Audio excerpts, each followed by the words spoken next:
19 juillet 2019. Nous sommes toujours à Lubumbashi. Et nous allons continuer à parler de bonnes œuvres. Il est 9h30.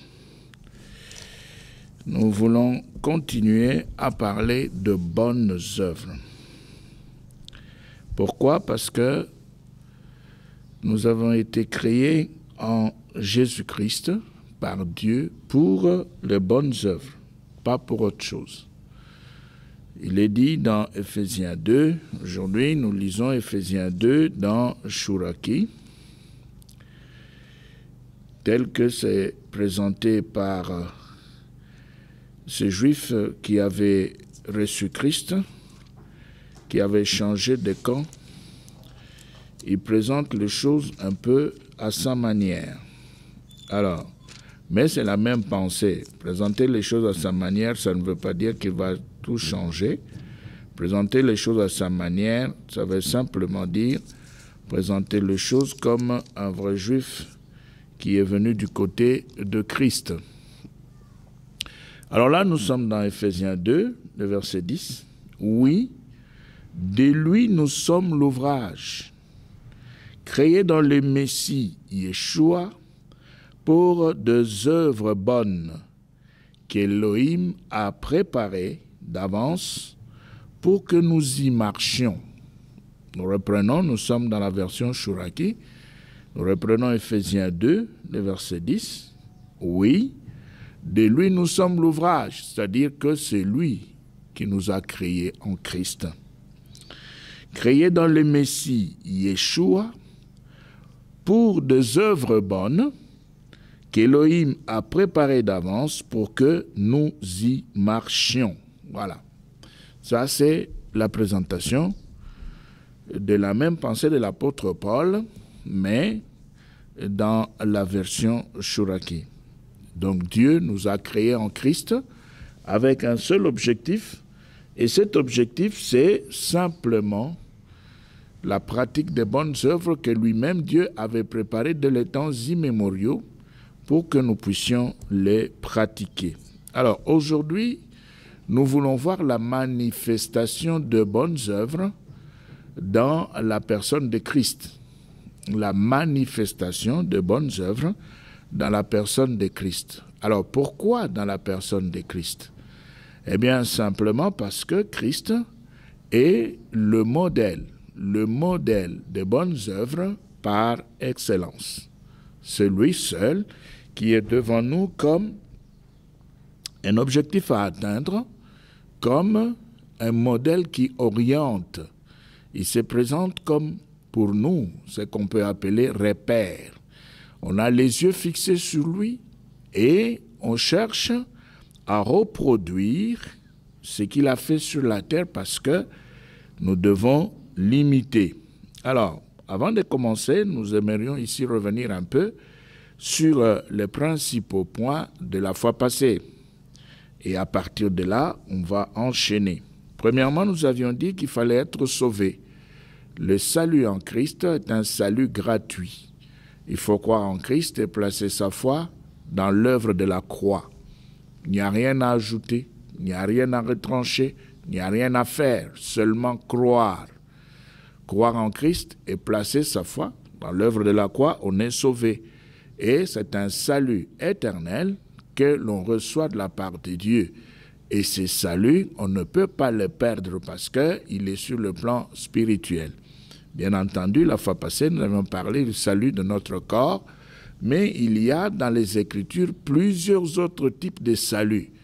Nous y reviendrons au temps convenable. Après, il faut avoir une place dans son assemblée, dans l'Église, c'est-à-dire là où on évolue, on doit être soit dans l'intercession, soit alors dans l'évangélisation ou dans les deux. Si on n'est pas dans l'intercession, on est dans l'évangélisation ou alors on intercède et on évangélise. Pourquoi? Parce que ça, ce ne sont pas des ministères, ça, ce sont des activités que nous avons dans l'Église en tant que chrétiens enfants de Dieu. Et enfin, nous avons aussi présenté la nécessité d'un combat spirituel contre la cécité et la surdité. Pourquoi? Parce que quand on se met dans l'intercession, l'Esprit de Dieu qui intercède, on va le voir dans Romains 8, je préfère le lire dans la version Martin, Romains 8, 26, version Martin, nous allons voir ce qui est dit et comment on nous présente cela dans cette version. Romains 8, 26, on dit « Celui qui sonde le cœur connaît quelle est l'affection de l'esprit, car il prie pour le saint selon Dieu. » Il prie pour les saints selon Dieu. 27. Or, nous savons aussi que toute chose contribue au bien de ceux qui aiment Dieu, c'est-à-dire de ceux qui sont appelés selon son propos arrêté. Donc, nous revenons au verset 26. Le Saint-Esprit intercède. Maintenant, quand quelqu'un entre dans l'intercession, dans son assemblée, qu'est-ce qui va alors se passer? Il va être en communion avec le Saint-Esprit qui intercède selon Dieu. Celui qui est dans l'évangélisation travaillera aussi avec l'Esprit de Dieu qui aime à ce que nous puissions gagner les âmes, piller l'enfer, piller le monde pour peupler le ciel. Piller l'enfer, piller le monde pour peupler l'Église, qui est la représentante du royaume de Dieu sur la terre. Donc voilà pourquoi, maintenant, nous disons que cette communion entre l'esprit d'intercession et l'homme qui est venu dans l'intercession aidera maintenant le nouveau venu à avoir les yeux ouverts et les oreilles débouchées pour pouvoir découvrir dans le plan de Dieu, dans les bonnes œuvres que Dieu avait préparées d'avance, ce qu'il doit faire ou ce qui doit être fait. Alors, pourquoi est-ce que cette découverte est importante? Elle est importante parce que dans le champ de Dieu, l'homme ne fait pas ce qu'il veut. Dans le champ de Dieu, l'homme ne fait pas ce qui lui passe par la tête ou ce qu'il voit les autres faire. L'homme doit faire tout ce que Dieu avait prévu pour lui. Ce que Dieu avait, dans son plan, arrangé depuis le vieux temps pour cet homme qui vient de recevoir le salut en Christ. Alors cet homme devra donc tout faire pour vaincre la cécité pour voir et vaincre la surdité pour entendre, afin maintenant de commencer à pratiquer les bonnes œuvres que Dieu avait préparées d'avance pour lui. Maintenant, dans Jean chapitre 5,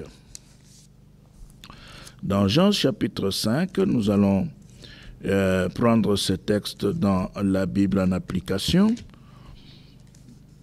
Ici, il est dit, Jean 5, nous prenons le verset 19 jusqu'à 20. Vous allez voir avec moi la nécessité de la découverte de ce que Dieu avait prévu, de ce que Dieu avait préparé. Verset 19. Jésus leur répondit donc, « Amen, amen, je vous le dis, le Fils ne peut rien faire de lui-même. » C'est Jésus qui parle, lui qui était sorti du sein de son Père, lui qui avait quitté le ciel, qui connaissait le Père avant nous et plus que nous, qui est venu nous l'annoncer sur la terre. Il nous dit, « Amen, amen, je vous le dis, le Fils ne peut rien faire de lui-même, sinon ce qu'il voit faire au Père. Et ce que celui-là fait, en effet, le Fils aussi le fait pareillement. » Verset 20. « Car le Père est ami du Fils, et il lui montre tout ce que lui-même fait. Il lui montrera des œuvres plus grandes encore, pour que vous soyez étonnés. » Voilà.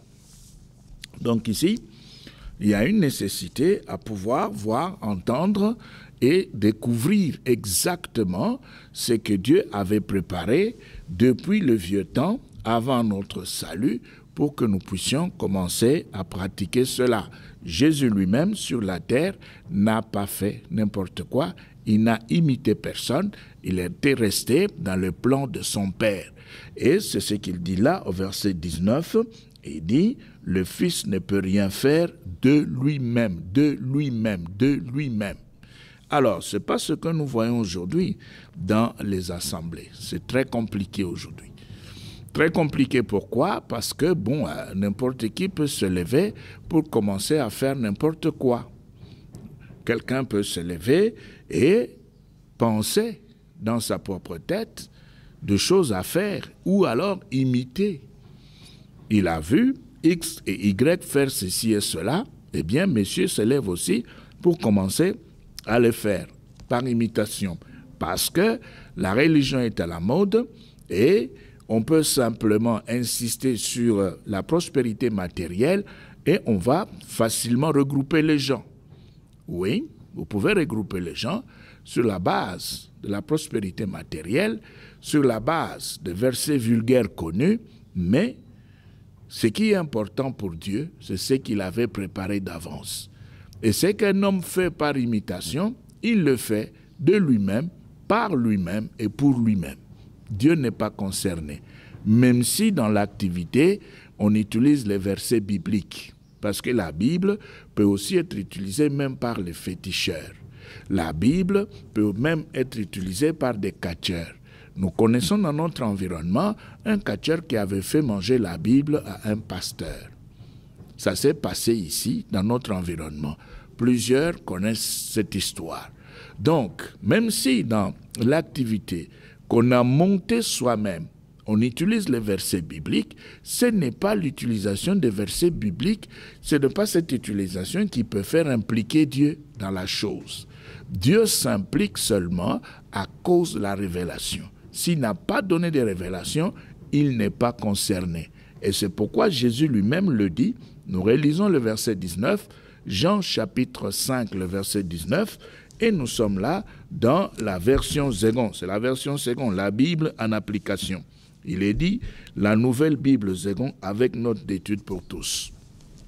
Et dans cette version, il est dit au verset 19, Jésus leur répondit donc, Amen, Amen, je vous le dis, le Fils ne peut rien faire de lui-même, sinon ce qu'il va faire au Père.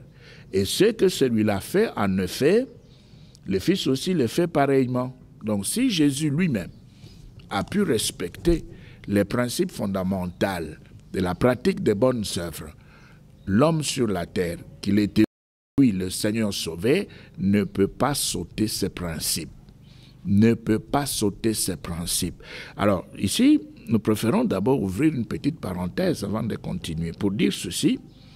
Si ce qu'on fait est sorti de son propre cœur, n'est pas sorti de l'Esprit de Dieu sur la base d'une révélation claire, eh bien, on peut toujours, parce qu'il est difficile pour certaines personnes d'arrêter de changer, on peut toujours continuer à travailler, mais à côté, il faudra prier pour chercher à découvrir la pensée véritable de Dieu, à découvrir les bonnes œuvres que Dieu avait préparées d'avance afin que nous puissions le pratiquer.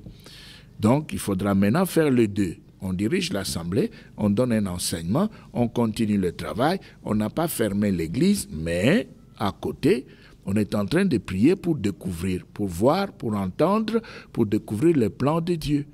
Ou alors, si on a la possibilité de laisser l'assemblée entre les mains de certains collaborateurs aguerris, affermis, pas des aventuriers, pas de gens qui croient être quelque chose alors qu'en réalité ne sont rien, eh bien, on peut laisser l'assemblée entre les mains de ses collaborateurs et puis on se retire un peu pour rechercher la face de Dieu dans une retraite afin de voir, afin d'entendre, pour découvrir le plan de Dieu.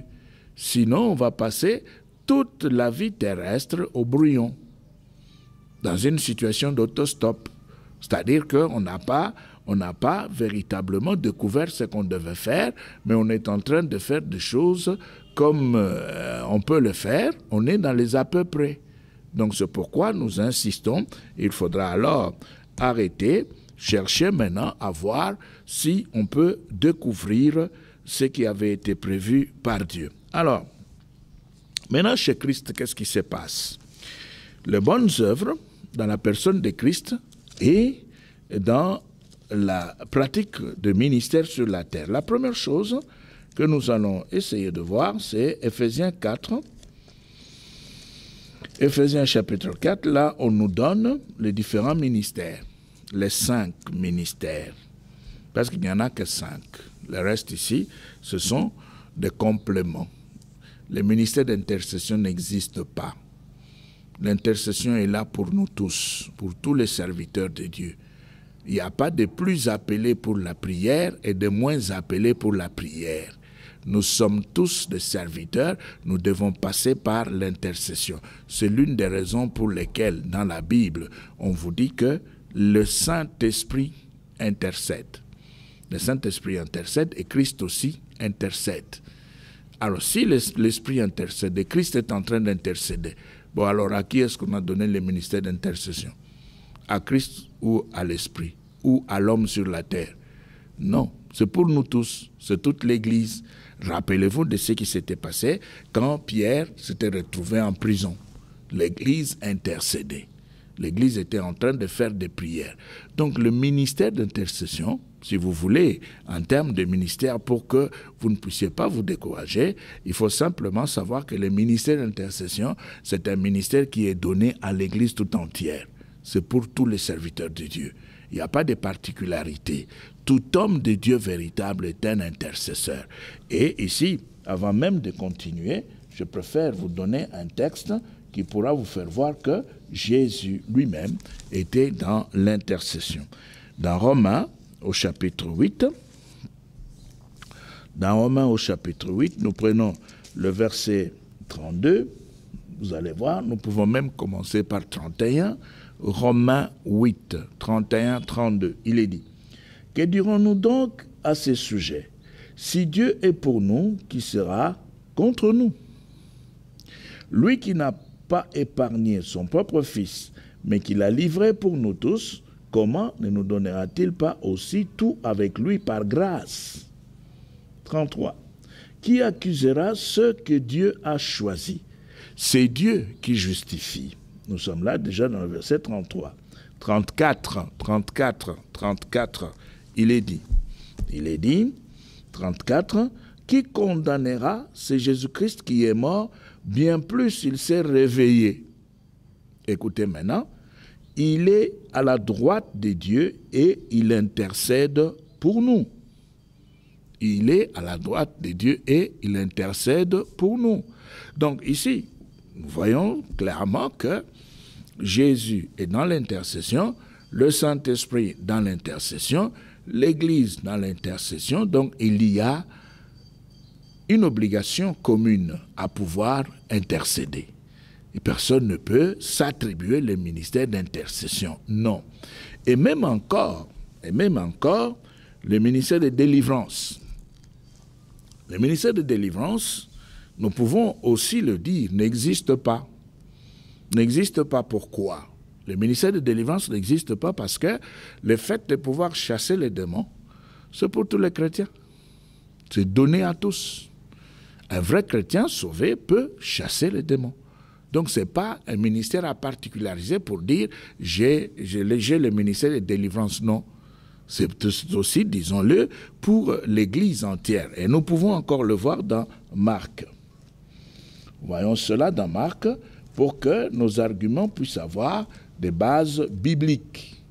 Nous voyons cela dans Marc. Vous allez voir que c'est donné encore une fois de plus à l'Église.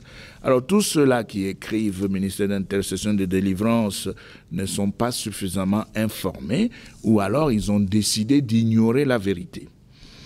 Alors, ici, dans Marc 16, le verset 17, écoutez, il est dit, « Voici les signes qui accompagneront ceux qui deviendront croyants. Par mon nom, ils chasseront les démons, ils parleront de langues nouvelles, ils saisiront des serpents, s'ils boivent un breuvage mortel, quel qu'il soit, il ne leur fera aucun mal.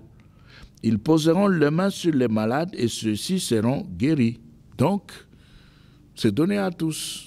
Et même parmi les dons, les 9 dons de l'esprit, les 9 dons classiques de l'esprit, vous allez trouver aussi le fait qu'on peut opérer des miracles. Donc, il n'y a pas de ministère de délivrance. Arrêtez de tromper, de distraire les gens. Arrêtez cette affaire-là. Arrêtez et rentrez dans la vérité des Écritures. Alors, Maintenant, si nous prenons Éphésiens chapitre 4, là, la parenthèse est fermée, parce qu'il fallait un peu donner quelques bases bibliques en rapport avec des choses que nous voyons dans notre environnement qui ne sont pas en rapport véritable avec la parole de Dieu. Et c'est comme si on ne prenait pas le temps de lire la parole de Dieu avant de pouvoir faire certaines choses. Mais on le fait peut-être pour certaines raisons que nous ignorons. Dans Éphésiens chapitre 4, Éphésiens 4 et le verset 11, nous préférons lire ce texte dans Osterwald. Dans la version Osterwald, nous prenons Éphésiens 4 et là, nous allons voir maintenant les 5 ministères.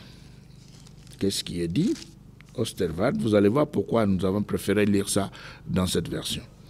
11, il est dit, c'est aussi lui, voilà, c'est aussi lui qui a établi les uns apôtres, les autres prophètes, les autres évangélistes et les autres pasteurs et docteurs. C'est aussi lui, lui qui? Eh bien, nous remontons au verset 10. C'est lui qui est descendu, c'est le même qui est monté au-dessus de tous les cieux, afin qu'il remplisse toutes choses, donc lui-même. Et c'est lui qui va maintenant distribuer les ministères. Donc, ce que Christ a distribué, c'est qu'il a donné se trouvait en lui. Et lui-même avait tout. Et il a tout fait. Il a tout fait, il était pratiquement au centre et au cœur même du ministère. Les 5 apôtres, prophètes, évangélistes, pasteurs et docteurs. Voilà les 5 ministères qui se trouvent dans les Écritures. Maintenant, vous allez vous poser la question, mais il avait dit qu'il était en train de parler de bonnes œuvres. Mais maintenant, comment il commence à parler de ministère? C'est lié.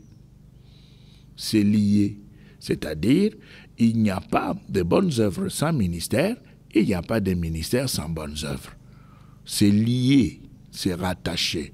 Parce que si vous séparez les ministères des bonnes œuvres, vous allez vous retrouver dans les activités de société philanthropiques sur la terre. Vous resterez seulement dans le fait de pouvoir distribuer les biens matériels aux gens. C'est tout ce que vous allez faire. Vous irez seulement visiter les prisonniers et vous rentrez. Vous chercherez à donner de la nourriture aux indigents. C'est fini. Et là, parce que vous avez séparé les bonnes œuvres de ministère, il n'y a aucune séparation possible. Pourquoi? Parce que c'est l'Esprit qui donne. Donc vous avez le ministère, les 5, qui se retrouvent dans la personne de Christ, et vous avez les bonnes œuvres, les bons actes qui sortent de ces 5 ministères, et puis à côté, vous avez Galates 5 qui parle du fruit de l'esprit. C'est comme ça que c'est rattaché, c'est lié comme ça, parce que c'est le même esprit qui donne toutes ces choses. Vous ne pouvez pas les séparer. Et c'est pourquoi nous allons commencer avec les 5 ministères dans la personne de Christ, avant qu'il ne puisse commencer à les distribuer. Alors, premièrement, on nous dit que c'est l'apostolat. Dans Éphésiens 4, le verset 11, on nous parle de l'apostolat. Alors maintenant, si nous regardons en Christ, est-ce que nous voyons l'apostolat dans la personne de Christ? Oui, nous voyons l'apostolat dans la personne de Christ. Un apôtre, d'abord le mot apôtre vient du mot grec apostolos. Apostolos, qui signifie un envoyé, un missionnaire. Maintenant, est-ce que Christ était-il un apôtre, c'est-à-dire une personne envoyée? Est-ce que Christ était-il un missionnaire? Oui, Christ était un envoyé. Christ était effectivement un missionnaire. Alors, maintenant, il venait d'où? Eh bien, nous voyons dans 2 1910, pour beaucoup plus de facilité, dans Philippiens. Dans Philippiens, nous voyons là la provenance de Christ. Paul donne la provenance de Christ clairement dans Philippiens chapitre 2. Écoutez ce qu'il dit Il dit ceci au verset 5. Ayez les sentiments, ayez en vous les sentiments qui étaient en Jésus-Christ. Verset 6. Lequel, existant en forme de Dieu, n'a point regardé comme une proie à arracher d'être égal avec Dieu. S'est dépouillé lui-même en prenant une forme de serviteur, en devenant semblable aux hommes et ayant paru comme un simple homme. 8. Il s'est humilié lui-même, se rendant obéissant jusqu'à la mort, même jusqu'à la mort de la croix. Voilà. C'est le verset 6. Lequel, existant en forme de Dieu, n'a point regardé comme une proie à arracher d'être égal avec Dieu. Maintenant, pour que ce texte puisse être encore bien compris, nous allons dans Français courant. Et là, dans Français courant, nous prenons Éphésiens 2 et le verset 6 seulement, nous lisons, il est dit « Dans notre union avec Jésus-Christ, Dieu nous a ramenés de la mort avec lui pour nous faire régner avec lui dans le monde céleste. » Non, là je suis dans Éphésiens. Nous allons dans Philippiens 2, 6. Philippiens 2, 6. On va revenir sur Éphésiens qu'on a lu là. On va y revenir. Alors, il est dit dans Français courant, il possédait depuis toujours la condition divine. Voilà. Il possédait depuis toujours la condition divine. Donc, il était chez lui. Quand il était dans la présence de son Père, quand il partageait la divinité avec son Père, il était chez lui. C'est ça sa nature, c'est là où il était. Mais il n'a pas voulu demeurer de force l'égale de Dieu. Il n'a pas voulu demeurer de force l'égale de Dieu. Il va maintenant descendre, c'est ça Éphésiens 2 qu'on venait de lire là, il va maintenant descendre, s'unir à nous, nous ramener, nous faire passer des ténèbres à la lumière, de la mort à la vie. C'est ce qu'il va faire.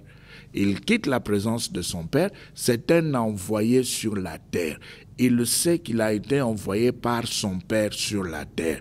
Il sait qu'il est apôtre, il sait qu'il est missionnaire sur la terre. Jésus le sait. Maintenant, qu'est-ce qui pourra faire voir qu'il le savait? Oui, il le savait, il l'a dit lui-même dans Jean 17. Dans Jean 17, vous allez voir que Jésus le savait et il va le dire lui-même.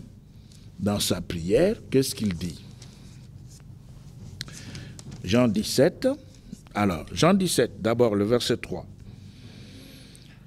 Nous pouvons même commencer par le verset 2. La parole de Dieu ne fait du mal à personne, elle est là pour bénir.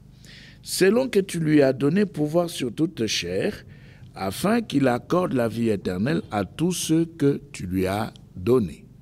Maintenant le verset 3.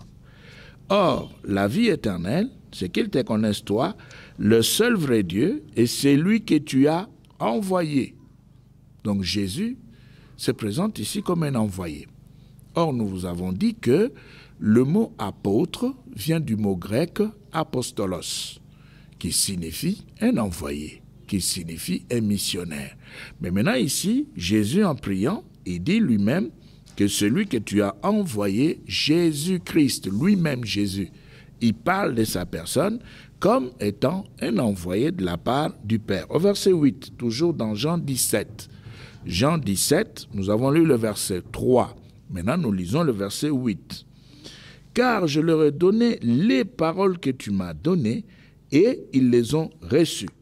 Et ils ont vraiment connu que je suis sorti de toi. Et ils ont cru que tu m'as envoyé. » Voilà, c'est Jésus qui parle dans sa prière. Il s'adresse à son Père, il se présente ici comme un apôtre, comme quelqu'un qui a été envoyé. Toujours dans Jean 17, le verset 18. Jean 17, le verset 18, nous sommes là dans le texte de 1910, il est dit, « Comme tu m'as envoyé dans le monde, je les ai aussi envoyés dans le monde. » Donc Jésus reconnaît qu'il est apôtre, et c'est ça l'apostolat dans sa personne.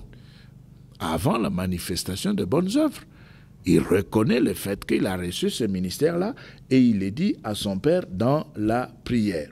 Je les ai aussi envoyés dans le monde. Toujours dans Jean 17, 21. 21, il dit, afin que tous soient un, comme toi, Père, tu es à moi, et comme je suis en toi, afin qu'eux aussi soient un à nous, pour que le monde croie que tu m'as envoyé. Pour que le monde croie que tu m'as envoyé. 23 et puis 25, toujours dans Jean 17, il est dit, moi à eux et toi à moi, afin qu'ils soient parfaitement un, et que le monde connaisse que tu m'as envoyé, et que tu les as aimés comme tu m'as aimé. 24, non, on saute, on prend 25. Père juste, le monde ne t'a point connu, mais moi je t'ai connu. Et ceux-ci ont connu que tu m'as envoyé. Voilà, l'apostolat dans la personne de Christ. Donc Christ savait très bien qu'il était un envoyé du Père, un apostolos, un apôtre, un missionnaire sur la terre. Maintenant, la question est celle de savoir, toi, ce que tu fais là, qui t'a envoyé? Est-ce que tu peux présenter des paroles de ton envoi? Est-ce que tu peux nous présenter l'ordre de mission? Qui t'a envoyé? Parce que ton comportement montre effectivement que tu n'as pas été envoyé par le Père. Parce que Dieu ne peut pas envoyer quelqu'un sur la terre pour son compte, afin que, sur cette terre, que cet homme puisse commencer à faire ce que toi tu fais là dans le ministère. Non. La haine, c'est toujours toi. La prostitution, c'est toujours toi. L'escroquerie, c'est toujours toi. La sorcellerie, c'est toujours toi. L'occultisme, c'est toujours toi. Mais où est Dieu? Ce que tu fais là, qui t'a envoyé? Qui t'a demandé de pouvoir le faire? L'hypocrisie, c'est toujours toi. Tu ne vois vraiment pas que tu es très loin de Dieu. Tu es véritablement très loin de Dieu. Parce que quand Christ est arrivé pour faire le travail, il savait qu'il avait été envoyé par son Père. Et en étant sur la terre, il devait avoir un comportement donné dans les cadres de ce qu'il devait faire. Maintenant, en tant qu'apôtre, en tant qu'envoyé, en tant que missionnaire, il avait des actes à faire, des actes à présenter, des choses à faire, un comportement à pouvoir manifester. Maintenant, quand on se connaît spirituellement, et on doit faire passer le spirituel dans le matériel. Je me répète, quand on se connaît spirituellement, et maintenant on prend la décision de faire passer le spirituel dans le matériel, c'est-à-dire, comme Jésus était un apôtre, un envoyé, un missionnaire, maintenant il devait poser des actes comme missionnaire, pour faire voir effectivement qu'il avait été envoyé par son Père. Maintenant, ces actes vont se retrouver dans le cadre de ce qu'on appelle les bonnes œuvres. Je connais le Père, il m'a parlé, il m'a donné ce que je dois faire. C'est personnel, c'est spirituel, c'est caché dans le cœur, c'est dans l'invisible, c'est mon secret avec mon Dieu. Il n'y a personne qui connaît. Maintenant, devant les hommes dans ce monde, je vais poser des actes. Les actes que je vais poser, et qui sont rattachés à la mission que j'avais reçue de la part de Dieu, ce sont ces actes-là qui doivent être considérés comme étant des bonnes œuvres. Je vais les poser devant les hommes. On va me voir évangéliser. On va me voir intercéder. On va me voir prêcher, enseigner. Mais qui m'a envoyé, c'est Dieu. Et les actes que je pose sont rattachés à ce qui est caché en moi. Et là, nous nous retrouvons dans l'agir apostolique. L'agir apostolique. L'agir apostolique se retrouve justement dans le cadre de bonnes œuvres.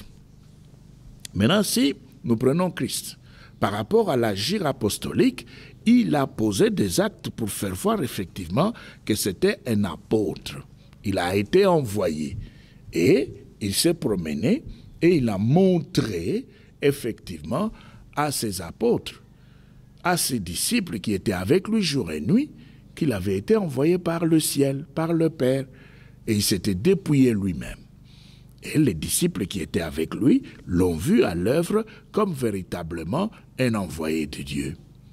Là, c'était le ministère d'apôtre, la part apostolique. Maintenant, si nous prenons le deuxième ministère, la prophétie, eh bien c'est très simple. Vous allez voir le Seigneur, nous restons ici dans 1910, texte que vous avez, Jean 4, Jean chapitre 4, vous allez voir, là nous avons l'agir prophétique, c'est-à-dire Christ va manifester la dimension prophétique devant la femme samaritaine. Et cette femme samaritaine dira, oui c'est vrai, verset 15, Jean 4, verset 15. La femme lui dit, Seigneur, donne-moi cette eau, afin que je n'ai plus soif, et que je ne vienne plus puiser ici. Va, lui dit Jésus. Va, lui dit Jésus.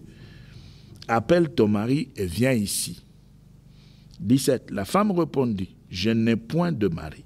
Jésus lui dit, tu as eu raison de dire, je n'ai point de mari. Tu as eu raison de dire, je n'ai point de mari. 18. Car tu as eu 5 maris, et celui que tu as maintenant n'est pas ton mari. En cela, tu as dit vrai. 19. La Samaritaine découvre la dimension prophétique dans la personne de Christ. Et qu'est-ce qu'elle dit? Seigneur, lui dit la femme, je vois que tu es prophète. Ce n'est pas Jésus qui s'était présenté en disant à la femme, moi je suis prophète, je viens de tel endroit et je vais te prophétiser. Ne bouge pas, reste tranquille là où tu es, je vais maintenant te prophétiser. Non, c'est la femme. Il a seulement posé des actes. Tu as besoin de cette eau que j'ai? Ok, très bien. Alors maintenant, je ne peux pas te donner seul. Appelle ton mari et viens ici. Comme ça, vous deux là, vous allez recevoir au même moment. Et la femme dit, non, mais moi je ne suis pas de mari. Ah, Jésus dit, ok, ça ce que tu as dit là est vrai. Tu as eu 5 maris. Et la dimension prophétique se manifeste et la femme reconnaît le fait qu'elle s'était retrouvée devant un prophète. Mais quand Dieu était en train de donner la prophétie à Christ, cette femme n'était pas là. C'était caché dans la personne de Christ. Mais ici, l'agir prophétique va toucher la femme. Et la femme va parler. Et la femme va donner l'identification. Alors, maintenant, bon, on peut, si vous continuez la lecture, vous verrez très bien que ça continue parce que Christ va même aller beaucoup plus loin avec les lieux d'adoration. La femme va dire, voilà, nos pères ont adoré sur cette montagne et vous, vous dites, etc. Et Jésus va donner une autre révélation à la femme. Maintenant, par rapport à l'évangélisation, dans la personne de Christ, est-ce qu'il y avait l'évangélisation? Oui, il y avait l'évangélisation. Il nous reste encore quelques minutes. Nous prenons dans Jean 10, et là, en fonction du temps qui nous reste, nous prenons 14. Jean 10, 14, Jésus dit, « Je connais mes brebis et elles me connaissent. Comme le Père me connaît, comme je connais le Père, et je donne ma vie pour mes brebis. » 16. Et ça, c'est la dimension évangélique de Christ. Verset 16. Il dit, « J'ai encore d'autres brebis qui ne sont pas de cette bergerie. Celles-là, il faut que je les amène. Elles entendront ma voix, il y aura un seul troupeau et un seul berger. » Mais maintenant, comment est-ce qu'il devait amener ces autres brebis pour avoir, comme il le dit lui-même, une seule bergerie, un seul troupeau? L'évangélisation. Christ devait sortir et se présenter et poser des actes comme un évangéliste. Il devait poser des actes comme un évangéliste pour gagner ses brebis et les faire entrer dans le seul troupeau qu'il devait donc constituer. Alors, qu'est-ce que ça veut dire? Ça veut dire que quand on pose des actes comme évangéliste, on est déjà dans les bonnes œuvres par rapport à Dieu. On est déjà dans les bonnes œuvres par rapport au ministère reçu. Les bonnes œuvres, ce sont les actes de ministère. Les bonnes œuvres, ce sont les actes de ministère. Ce n'est pas seulement le fait de distribuer les poissons. Les poissons, on peut distribuer. On peut acheter la friperie et donner aux orphelins. Ce n'est pas interdit, on peut le faire. Mais cela peut aussi être fait sur la terre par les membres des organisations philanthropiques. Nous l'avions déjà dit et nous nous répétons. On ne peut pas se limiter à ça. Mais on doit par contre aller beaucoup plus loin, c'est-à-dire mettre un accent sur les actes qui sont rattachés au ministère qu'on avait reçu de la part de Dieu. Alors, après l'agir évangélique, Christ a manifesté l'enseignement, l'aspect doctoral. C'était un enseignant. Il s'était retrouvé devant Nicodème. Dans Jean, toujours Jean, chapitre 3, nous allons voir là, Christ montre que c'était véritablement un enseignant et celui qui reconnaît ses caractères et cet aspect, c'était aussi un autre enseignant. C'est lui qui va reconnaître. Jean 3, 1 et 2. Mais il y eut un homme d'entre les pharisiens nommé Nicodème, un chef des Juifs, qui vint lui auprès de Jésus de nuit et lui dit, « Rabbi, nous savons que tu es un docteur.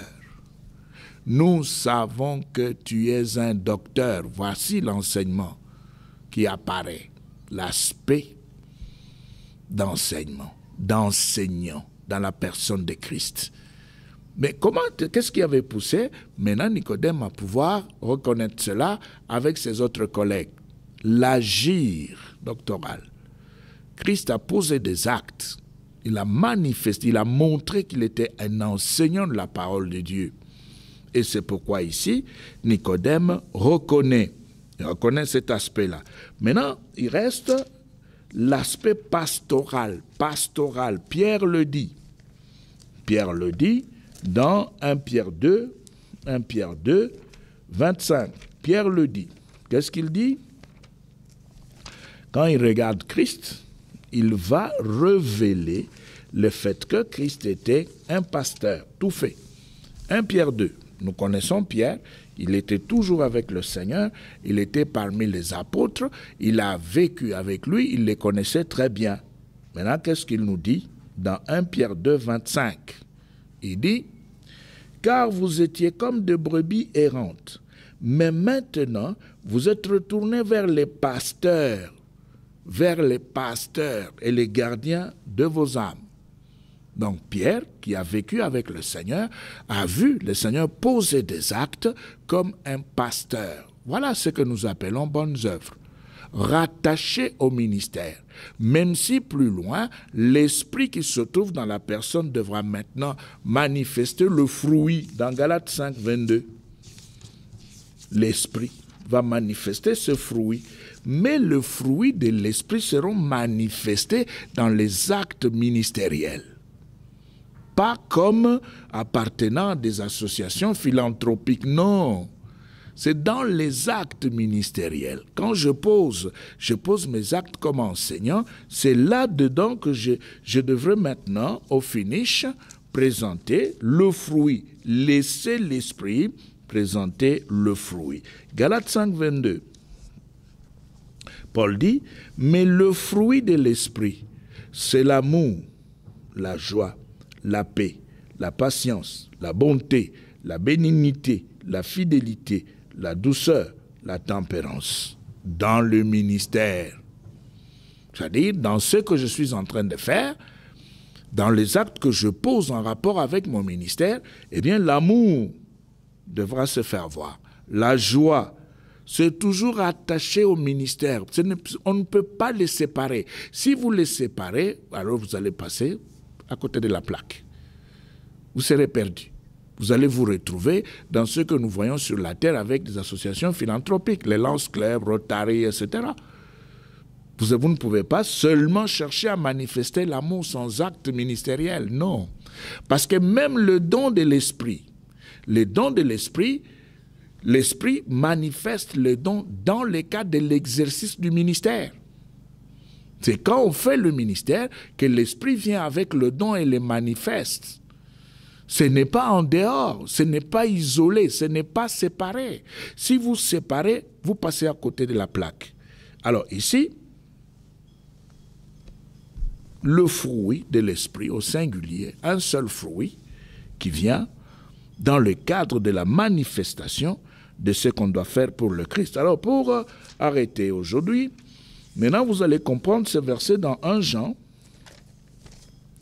1 Jean, c'est un verset que nous connaissons tous très bien, que nous avons l'habitude d'utiliser. 1 Jean. Voilà, j'y suis.